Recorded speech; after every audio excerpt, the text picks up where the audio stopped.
Start recording.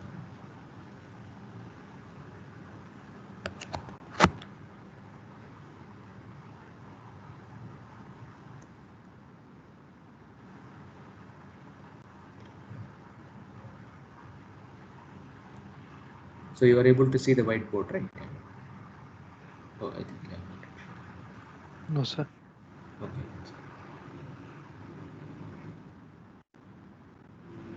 Now you are able to see, right? Yes.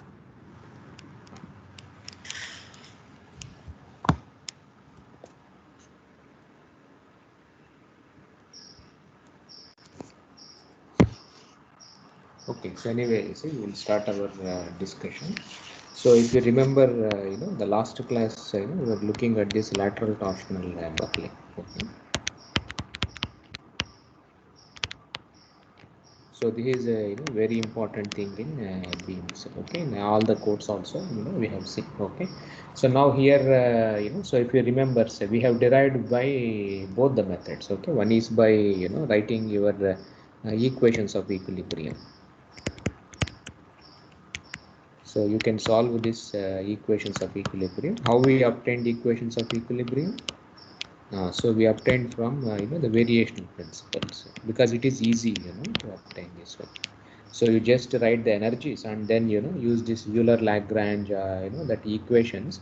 Automatically you will get equations of equilibrium. Okay, so from variational principles we have derived and we have solved also. Okay, now another way is because same energy method you use, if you are not interested in equations of equilibrium, so you can directly solve for this buckling loads and moments also. So this also I think in the last class we have seen. Okay, so now for pure bending case, say, okay, so we have derived our the buckling, the bending moment also. Okay, I think the expression was something like this.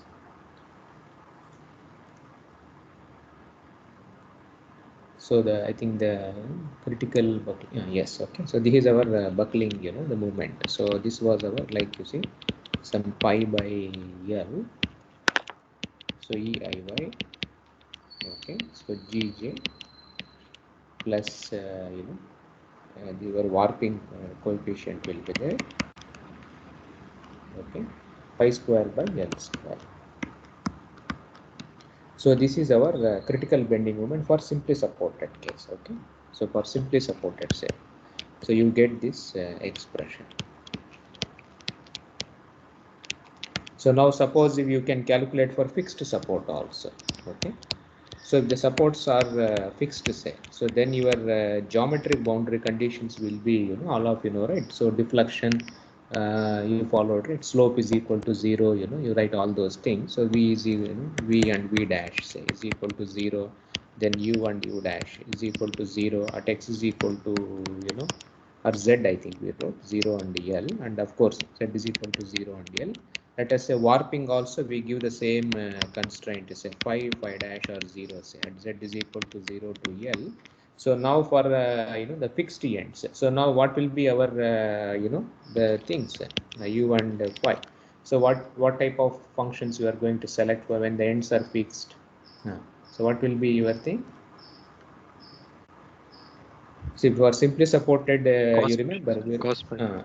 cos phi, like that you have to decide. Okay, so now so for fixed supports, so here you can take the help of column buckling. See, in the column buckling in the starting classes for fixed columns, what was the first buckling mode? Okay, so if you know that one, so that itself can be used as a guideline here. Okay, so that is one advantage is there. So now in this case, let us say we take u is equal to some 1 minus cos 2 pi z by L. It seems this satisfies our the geometric boundary conditions. Okay, so 1 minus cos 2 pi z by L. So now when you calculate all the energies, okay, the strain energy, then the work done by the movement. Okay, last class we have done mx into some theta kind of a thing. So you calculate all these numbers, so you differentiations and all those things will be there. So finally say, so this expression will be something like pi square by L, so 4EIY. Okay, so a square pi square by L square plus GJ, okay, multiplied by some b square Then you have warping. Okay, so it is just a straightforward the substitution only. Pi square by L square minus 2m A times B. Okay, so this is the total energy you get for a fixed. So when both the ends are fixed, so now as a standard say to find out this thing, so you just differentiate with respect to A is equal to 0, and then similarly so this with respect to B say is equal to 0. So you get two sets of equations will be there. So then you solve these two sets of equations, so the determinant of the matrix. Okay, so if you find out the determinant of the matrix, so you will get this characteristic equation. So that is so 4eiy, okay, pi square by L square, sorry, no, pi square by L square, so gj plus 4e, your warping coefficient is there, so pi square by L square minus this bending moment, so the pure bending is equal to 0, and finally the critical bending moment say. Okay, so you will have two roots, plus or minus only will be there. So this turns out to be 2 pi by L square root of so eiy. Okay, so gj plus 4 this one pi square by L square. Okay, so this is our critical the bending moment required for a fixed beam. Okay, so now you can compare this expression with for the simply supported case.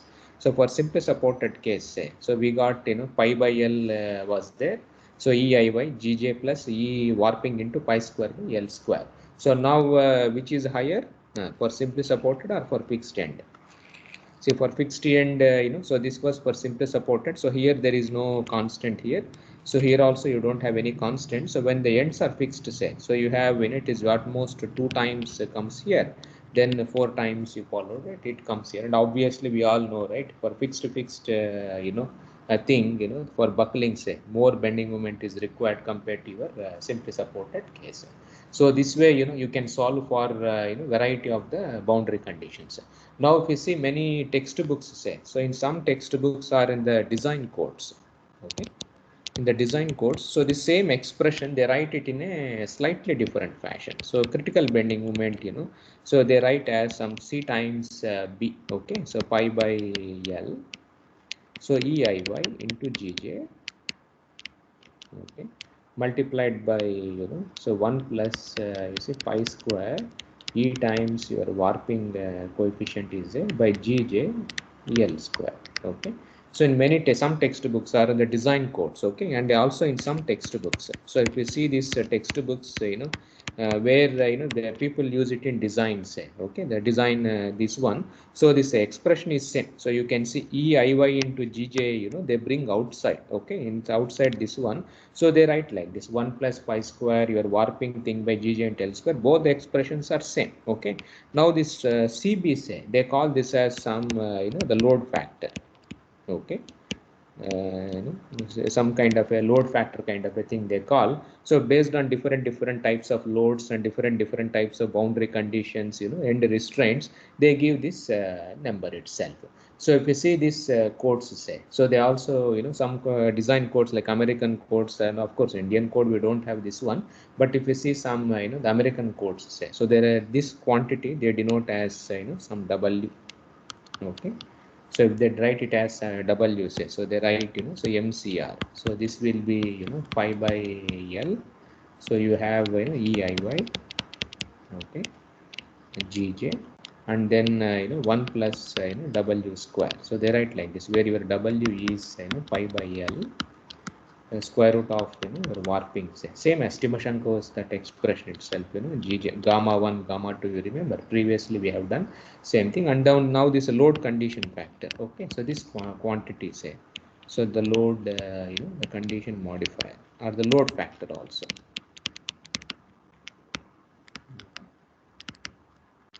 So this is taken as some constants they write. So A times B 2y by d. So these are all just designed, how they represent. So d is depth of the cross section, how much depth of the cross section you have, and y say is the distance from the centroid where the load is applied. So distance from the centroid to the location where load is applied. Okay. So suppose if the load is applied at the centroid, say, so then obviously y will be 0. Suppose if it is applied at the top flange or if it is applied at the bottom flange, say, okay, so then maybe minus d by 2 or plus d by 2 you followed. So you will have these type of things. So these are that. So they give like two constants, a and b kind of a thing.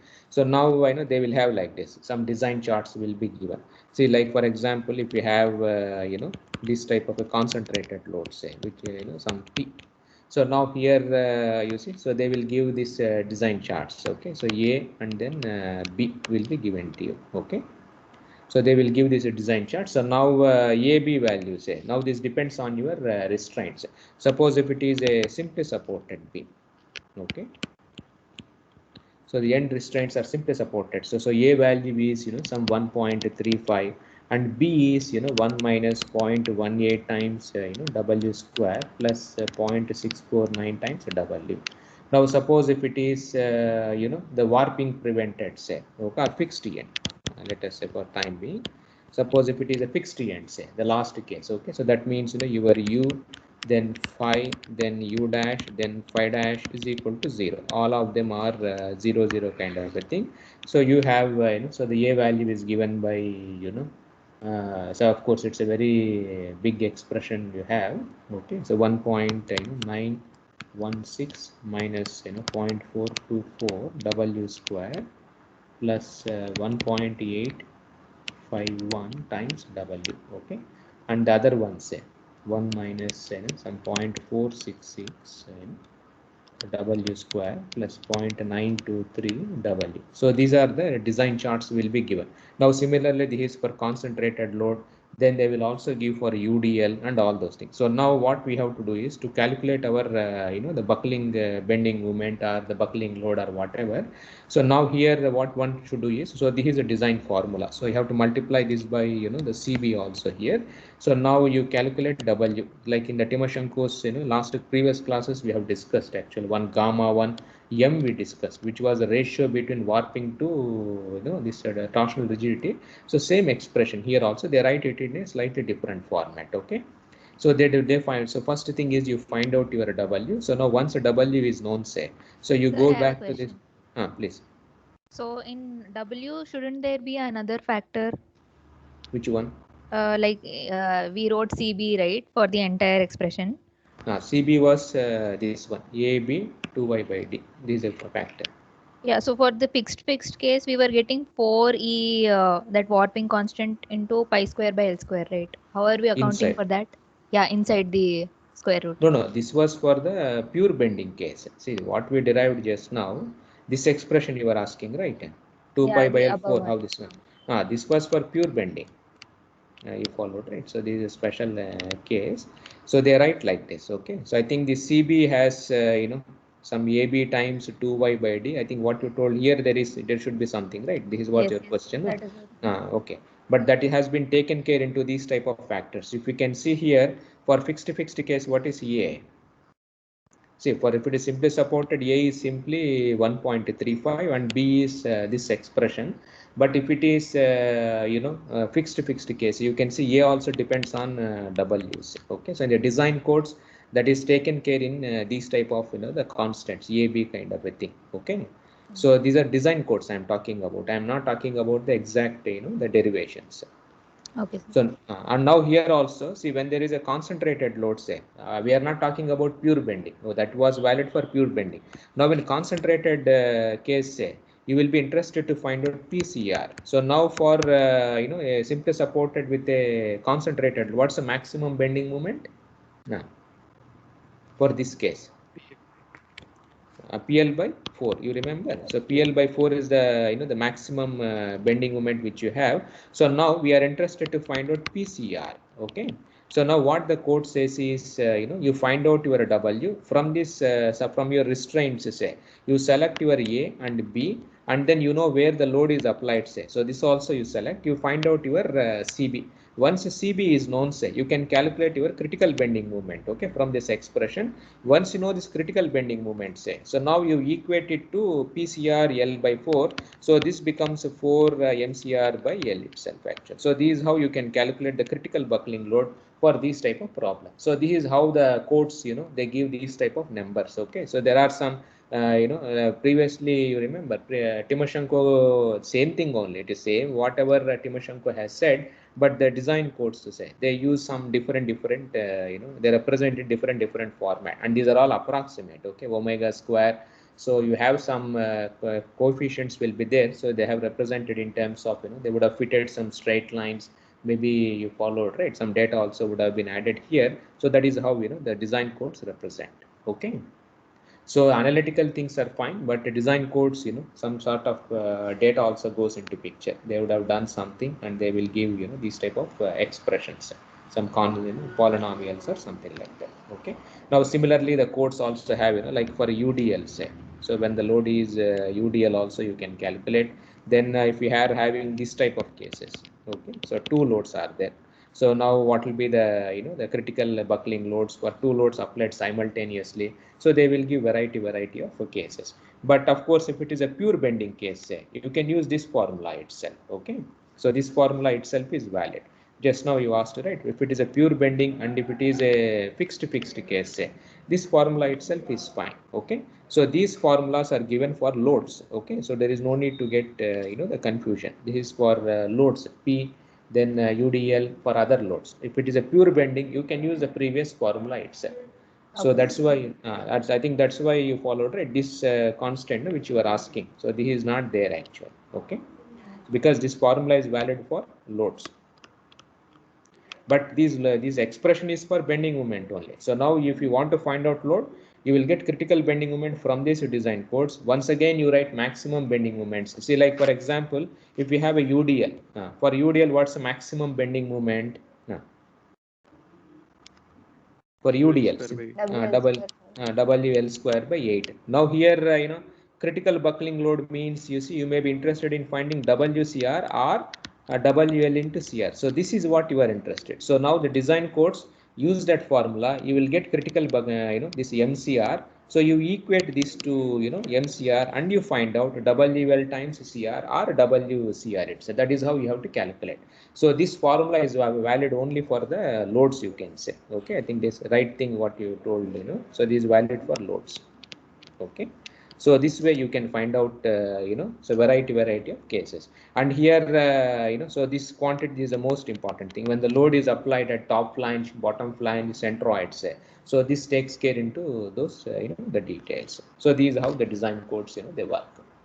And now, let us see one more simple derivation, say, for concentrated load at mid span, okay, by using energy methods. Okay, load at mid span. So you remember previously we have already solved by what did we do? See, like previously also we have done. So we have a simply supported beam, say, okay. So we have a load at the mid span. So L is the length of the beam, and let us say this is Z, and you have Y here, and X is perpendicular to this one. So previously we have solved. Of course we did. We did not solve. What we did was we wrote only the equations of equilibrium. The problem what we faced was the differential equations. If you want to solve from the ordinary differential equation, you remember what type of equation we got there.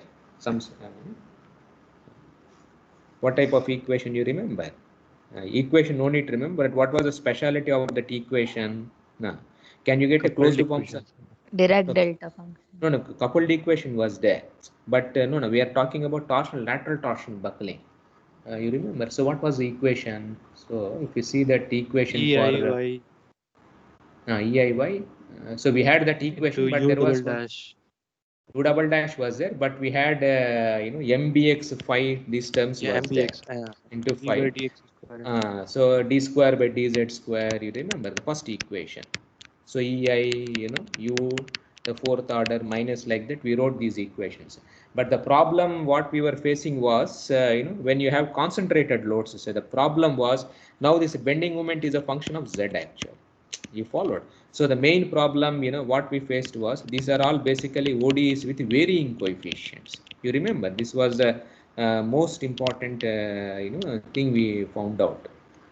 Suppose if it was a pure bending problem, so then anyway, your M is constant, so you can get a closed form. So bending moment is constant, say, okay. Then closed form solution was possible. You followed. So this, and the same thing we got from energy method also. But if you have a load, say, this type of a load, the problem is, even UDL also. So when you have a UDL or whatever case actually, okay, the problem is, your bending moment varies with Z. So the differential equations, all of them will be with varying coefficients. You remember how Timoshenko, that I told you, right, previous class, how to solve these type of equations? Now, Power series. Power series kind of a thing. Okay, so there is no closed form solution. You followed. That's how you see these design charts also have this W and other things. Okay, so these are all power series solutions. You have to write and you have to solve, and you will get some numbers. But now if you want to get a closed form solution, so you can try with this energy methods also. Okay, so now for this concentrated loads, how to get this the buckling load from our energy method? Just one or two examples we will try to see. Okay, now when you try to solve these type of problems, the most important thing you should follow is this notation actually. Okay, so generally so this was our the beam, the I beam what here we had. So you remember previously also we have written, so this is our X, this is our Y, sorry, and then Z anyway is your axis. So now due to lateral torsional buckling, say, okay, so your thing becomes, you see, something like that. And we have also deformed this deformed coordinate system also long back, psi, and then the eta. So you have this phi here. Okay, so now these how we wrote. Okay, so the deformed coordinates, so X, Y, Z, say, so they are all undeformed coordinates. Okay, now deformed coordinates, that is after lateral torsional buckling, you see, so psi, then eta, then some this one. So these are the deformed coordinates. Okay, so these are our deformed coordinates. I think I'm sorry. Now, so these are our deformed coordinates here. So now so many cases, say, see, now when a load is when it is transformed here, see, like for example, this is Z, this is Y. Now when it is torsional buckling, say, so now here you will be having the bending moment about you followed, right? You can find out bending moment here. But now when it is lateral torsional buckling, you have to calculate bending moment in the other direction actually. Okay, so now My has to be found out. See, right now you may be getting Mz or whatever things you can calculate, but if you want to find out other directions, so the direction cosines becomes very, very important actually. Okay, so if you try to find out when the phi is small, okay, so when the phi is very, very small, so the direction cosines, so this matrix help the cosine of angles, okay, between the deformed coordinates and your undeformed coordinates. So if you try to write X, Y, Z here, then these are our new coordinates, psi, then eta, then this one.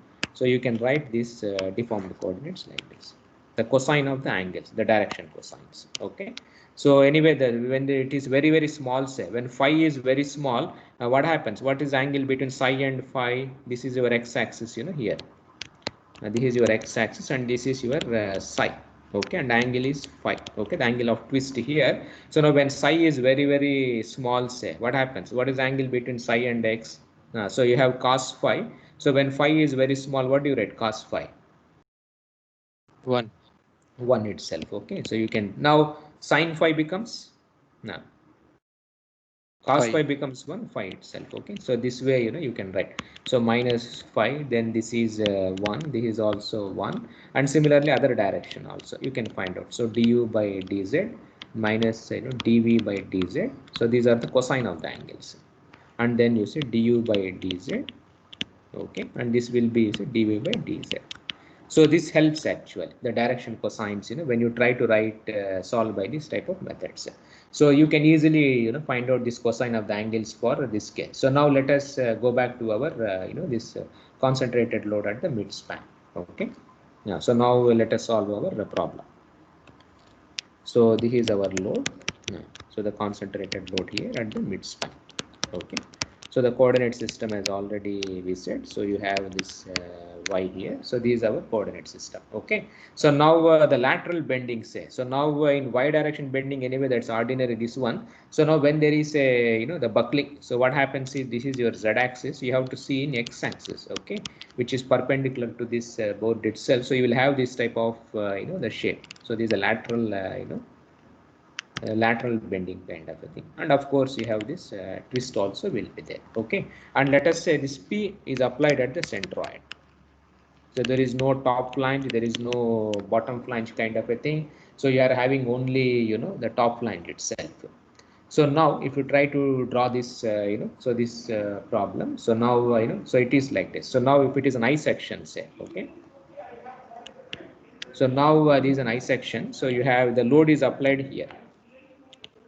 Okay, so this is our P. So now when the load is very, very small, say, so what happens is so you will see only this bending. Okay, so this is our P is here. So now if you try to draw, say, this one. Okay, so how the load is moving. So this is you follow. So if I denote this as, you see, V naught. Okay, this one. And now after some time we followed, right, when the P reaches your P critical or something, automatically this tries to buckle.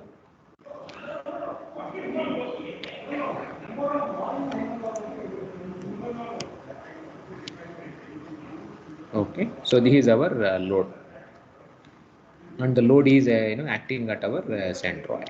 Okay, during buckling. So this is our 1, then 2, 3 points are there. So now so if you try to find out all the this one, say, okay, so this quantity moved by say, u naught, then we have this w naught also. Okay, from this expression. So there are basically 3 modes. So when P is so when the P is very, very small, say, so only thing what happens to your beam is it only deflects actually in the y direction. So that is given by this V naught. So which is just only the bending. Okay, now when P becomes very, very close to your PCR, say, so then this lateral torsional buckling will come. So you have the beam has moved by u naught in x direction, and it has moved by w naught also. Okay, because of this angle of twist also. So these are the two the things which has happened. These are the 3 different modes of the things for our P. Okay, so now in our case V naught is not of interest actually. Okay. Okay, because anyway it is related to only the bending. So we are interested, so for buckling, say, so your u naught and v naught only you followed, right, the interested actually. Okay, so this is one most important thing is you can find out here. Okay, so now to calculate our the loads and other things, so we write like this. So now so now this is in x direction, you are having this Sorry? u please. U naught and W naught. Double. Interest. Oh, sorry. I think oh, sorry. Not V naught. I think I said. So these are only related to buckling because this is caused by this one. Okay. So now to find out, you see this we want to solve this by the energy method. So now in lateral direction, say, so in x z direction. Okay. So V naught anyway we are not interested. So in x direction. So let us say this is z and this is x. So this is your lateral deflection. Okay, the lateral deflection kind of a thing. So now from your moment area theorem, say, okay, so all of right, this moment area theorems you would have done in your undergraduate. 2 theorems are there. Okay, the first theorem is related to can anybody recollect it? The 2 theorems are there. The first theorem is related to what? Second theorem what it gives you? So one gives deflection, another gives slope. The first one gives, of course, that's perfectly fine. The first one gives, the first theorem is related to slope actually. The second theorem is related to deflection itself. Okay. So anyway, perfect. Fine. So now use this second theorem set. So if you want to write it properly, so you know, right, the du. So if you want to have a small element, say du, you can write as the deflection, that is du. So m by my by I. Okay. Z into dz actually. So this comes from your slope deflection theorem. Okay. So if you take any 2 points, say, so du, if you take any small element here, so if it is dz, okay. So if you take any points like tangents, you have to draw. Okay, the slope deflection theorem. So this small portion. So if you call this as du, so 2 tangents you have to draw. So that this delta b by c, like that we write in slope deflection theorem. So if you take 2 points, say the deflection between b and deflection c, that is how we try to write. So now same concept you can use here. So this is our deflection. Okay. Now for small this one, so now you can also find out for small deformations. Now, so if the deformations are very small, the increment, okay, in vertical displacement, okay. So in the vertical displacement, dw, okay, corresponding to du, okay, corresponding to du. Okay, so now this is what we are interested. So now this deflection, say you are a w or whatever we are saying, because of this movement, so u and w, say both of them are interlinked actually. Okay, so if this is a du and this is dw, say, okay, so now this angle of twist is how much? If we take this as some phi kind of a thing. Okay, so now, and if theta is, phi is very very small, say, you can take your tan phi kind of a thing, and then you can write this as so dw is equal to some phi times du itself. Okay, so from this expression, so now we can write as dw, okay, is equal to some phi into du kind of a thing. So du anyway, from the second this moment theorem, so my into eiy. Okay, so you have phi into z into dz actually. Okay, and now what is my? Now see, what is my? How do we calculate the bending moment in y direction? Okay, so now you followed, right, because so this is a, you followed, right, the typical. So now we are having bending moment in x direction only. Okay, so now for this we will use this chart itself. So now so we want to find out in the deformed coordinate system itself. So now you can write this as so if you know the bending moment mx, say, so now you can find out around the bending moment around this axis by using this the cosine of the angle itself. So one can write this expression as so this my, this is basically equal to mx into phi. So the bending moment, say, so p by 2 into z, so this is a bending moment here, so this is our phi. Okay, so now, so the direction cosine table, whatever we have written there, so that will help in calculating these numbers. So now finally, so your w naught, okay, so this is, we are trying to find out at the deflection at the midpoint.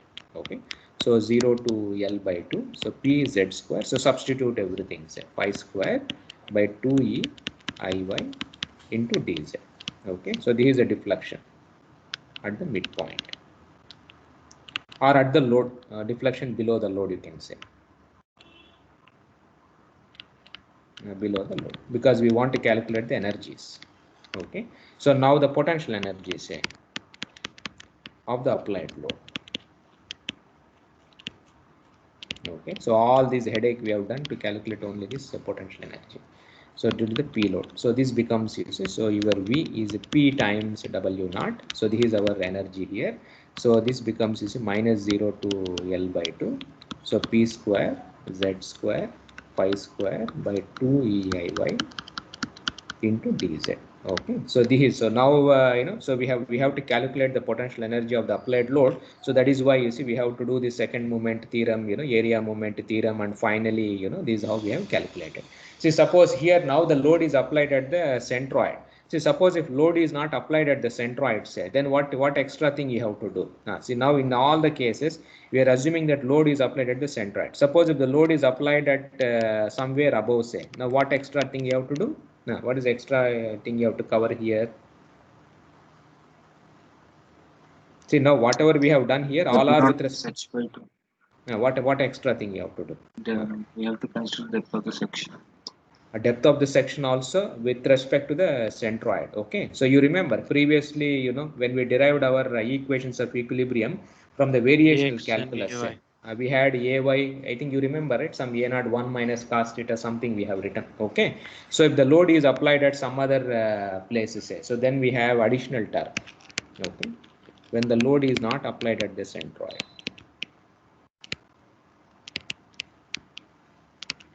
So then additional correction term has to be done. So that is, so a into 1 minus cos phi. So this extra term has to be there, and of course your sign of a depends on whether it is on the top flange, whether it is on the bottom flange kind of a thing. So this approximately you can write as a into phi square by 2 itself.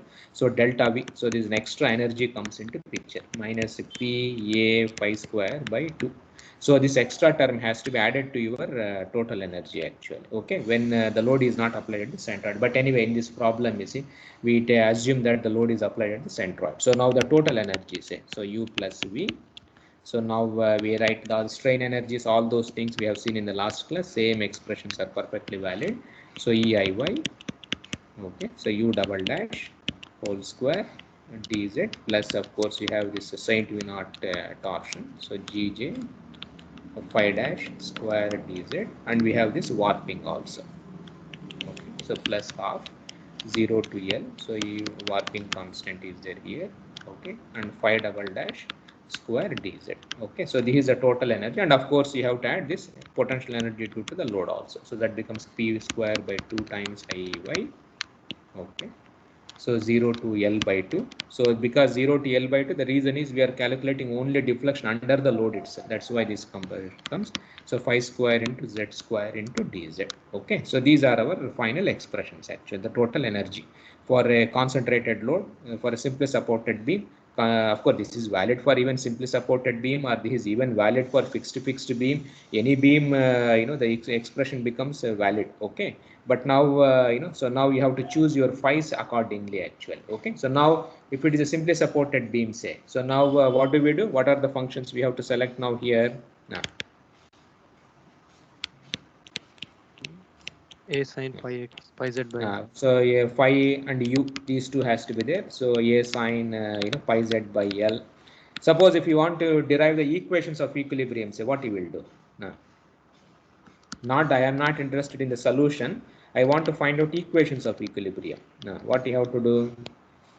Euler-Lagrange. Euler-Lagrange, you remember. So you have u and phi, you remember, right? Dou phi f by dou u. So those expressions, if you write, you will get the same equation what we derived previously also. So it's up to you if you want to derive those equations or this itself. So now, as already I told you, here we are not interested in the equations of equilibrium. I want to get an answer itself for this problem. Okay. So now you see, so you use this a sine pi by L and b is equal to sine pi z by L, and finally you do all the calculations, say. Okay, so you differentiate so the total energy, say, so dou u plus v by dou a is equal to 0, dou u plus v, dou v is equal to 0. Okay, see, sometimes what people do is you follow, right? Right, this u and phi are related actually. They are all related because if you remember the equations of equilibrium, so our equation of equilibrium was something like this. So EIY, the first equation, so u double dash minus mx into phi is equal to 0. So this is our equation of equilibrium. Okay, and of course the second equation was related, your Saint V naught, then warping, then u. Other equation was there. The first equation relates these two. So sometimes what you can do, you can directly do this u phi, that is also fine. Sometimes what you can do for simplification, so you can write phi as this EIY, say, okay, by mx into u double dash, and then this entire energy expression, say, you write everything only in terms of phi itself, or you can write everything in terms of u double dash. So whichever is convenient, say. So you can use this expression and then you can solve also. But there is nothing. If you do also, you will get AB also. You can try to do. Okay. So after all those complicated integrals and other things, so you will get the expression finally like this PCR. So 4 pi square by the L square. So this is a big expression has. So 3 by pi square plus 6. So E times I y. So Gj plus E warping constant will be there. So pi square by L square. Okay. So this is the closed form solution actual for a simply supported beam subjected to a concentrated load at the center. So this is a critical buckling load. Okay. So now which you can get from our energy methods. You can compare this solution with the the infinite series solution also, because here the eigenvectors you have taken correctly say. So sine kind of a terms you follow it, you will get the more or less exactly same to same results itself. So two roots are there because it's a quadratic equation with A and B, and both of them will be plus or minus actually. Okay, so one is a positive, other one is a negative kind of a thing you have. Now here the most important thing, why we are getting like two roots, both of them are same. Even in the pure bending case also we got. Why we got although there are two constants, we didn't get two separate loads. The relation was because this U and M are phi are related, say these are coupling happens, so you will get these type of roots. Suppose if they are not linked in this fashion, say, then you will get two roots, and then you should go for the lowest root kind of a thing. That's why you get these type of the results itself. So this is a closed form solution for simply supported beam subjected to the concentrated load at the midspan. Now you see this expression. So what is the speciality here? So this is also exactly same as your critical the bending moment itself. Only thing is now you have these type of constants, 3 by pi square by 6, and then this 4 pi square by L square. So these some extra terms comes into picture itself. Okay, so this way you can solve the many problems, okay, by using this energy methods, which is very easy. Now one more problem we will see, is a practical problem. So you had let us study the stability of a beam, say. It's very easy. Okay, so this is a practical problem. Let us see. You have an I beam. Okay, so it is a a simply supported I beam. So this is an I beam, and then it is an I section, and you have a load here, P, which is applied at the top. Okay, same problem. So L by 2 kind of a thing you have. Then the load is not, it is not applied at the centroid. It is applied at, at a distance of A from the centroid. Okay. So A by 2. It's a symmetric, doubly symmetric cross section. Okay. Doubly symmetric thing. And another thing, let us to make the problem more interesting. Say, assume that dead load also you have to calculate, include in the calculations. Now, how do you solve this problem? Now, dead load also. So you have a dead load plus the load which is applied on the top flange. Now how do we calculate? So now how do you formulate the problem here? How do you model dead load?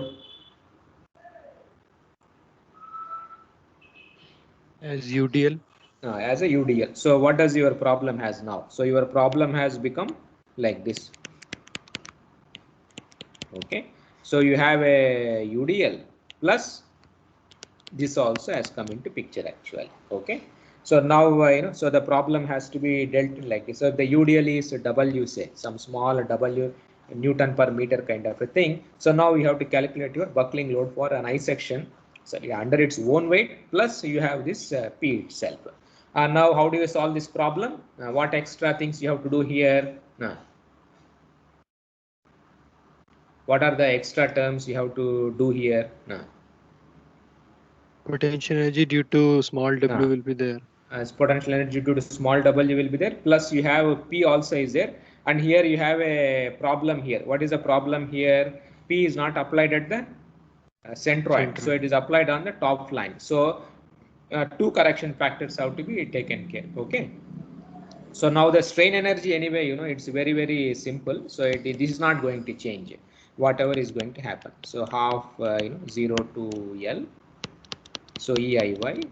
So U double dash, say, okay, whole square plus we have GJ, pi dash square plus E times your the warping function will be there. So phi double dash whole square dz. So this is your strain energy.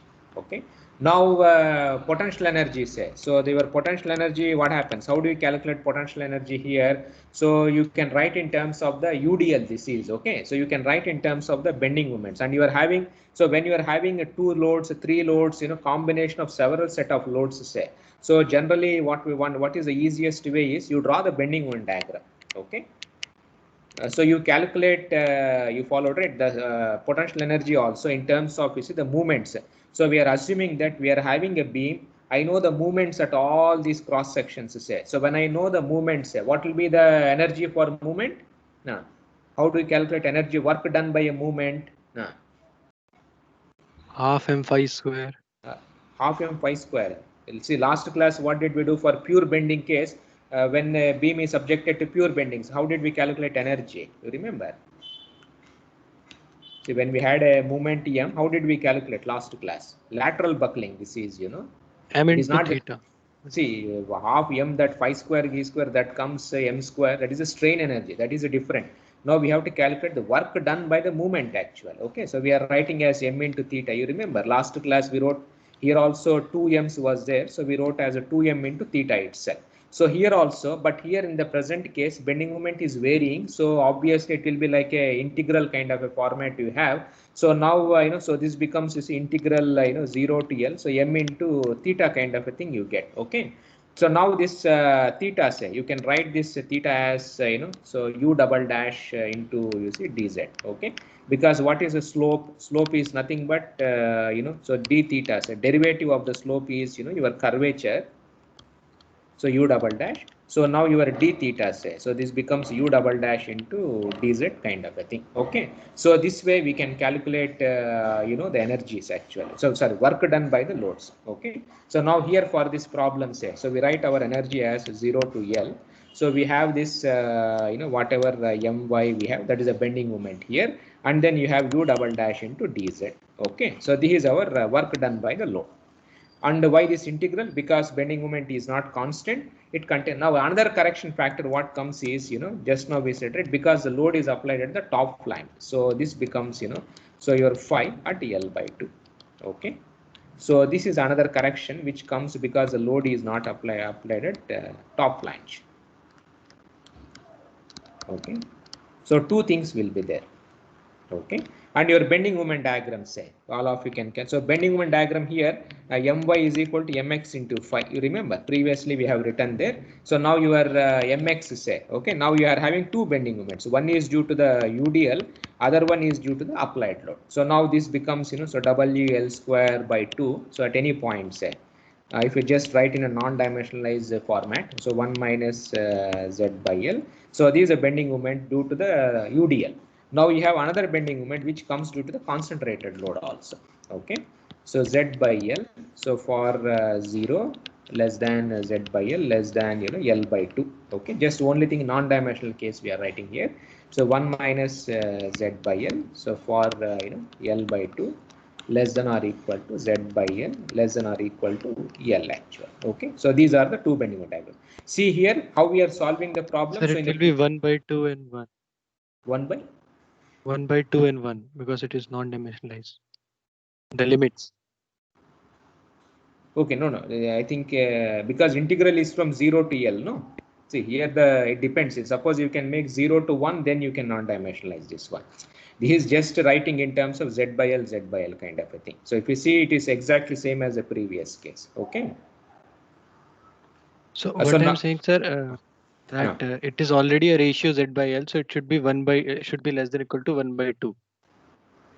Then it should be less than or equal to 0 to 1, right? It should be 0 to 1 by 2. Followed 0 to 1 by 2 only. Just because you can, if you want to write that way, then your integral will be here 0 to 1 actually. You followed the integral limits here. You are seeing upper limit.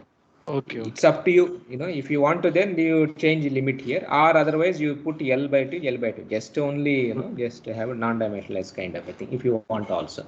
No, here the most important thing is in the previous case, how did we calculate potential energy? We did by how much the load has moved, and then we calculated. That is one way. Okay, The other way alternative is, don't worry about all those things. You just calculate for arbitrary load, any whatever load is there, say. It is very, very difficult to calculate from the previous procedure. It is very tedious actually, okay? Because you have to consider W naught and all those things, you know, as we already said, right? PW naught, this thing will be headache kind of a thing. And when you are having a UDL, say, then it is much more complicated because load is everywhere on the beam itself. So the alternate way is, don't worry, whatever load is acting on the beam, you forget about this. You just draw the bending moment diagram, you calculate bending moments, use this expression to calculate the potential energy. That's the work done by your load movement itself. So that is advantage which you have in this method. Okay. So now you have all the things. So now you write phi and you take that u also. So if it is a, the sine simply supported, say, you assume pi z by L. So this is also some b sine pi z by L. Okay. So substitute and then you have to do these integrations. Okay. So now here the integration will be for this problem, say, for this bending moment, integral has to be split from 0 to L by 2, then L by 2 to L. For the first case, say, integral can be taken as 0 to L itself. So you solve all the complicated you followed, right, things, and finally you will get your the bending moment, the critical bending moment actually for this case. Okay, this is slightly complicated expression we have. I will just write and so pi to the power of 4, or we will write the determinant. I think next class we can solve. Okay. So if phi and u, you substitute and then you will get using determinant. I will just write. So pi 4 eiy by 2L3. Okay. And this one will be minus 0.5362 W into L plus 0.8668 times P. Then you will be having using minus 0.5362 W times L plus 0.8668 times P. Okay, and pi to the power of 4 E times the warping thing by 2LQ plus pi square GJ by 2 times L minus P times A. Okay, so this multiplied by your A and B. So this will be 0, 0. So this is how the equation comes. So now you have to find out the determinant of this matrix. But here, it is a very typical problem because you are having how many? See, the buckling can happen due to P is there. This also is there actually. Okay, so what is the critical P, critical W will also in. These are all coupled kind of things which will come in these type of problems. Okay, so I will stop here. Next class, tomorrow's class, we will continue our this problem. Okay.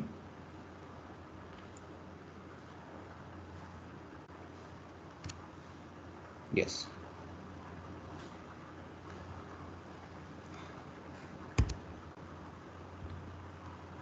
Yes, so I will stop sharing. So if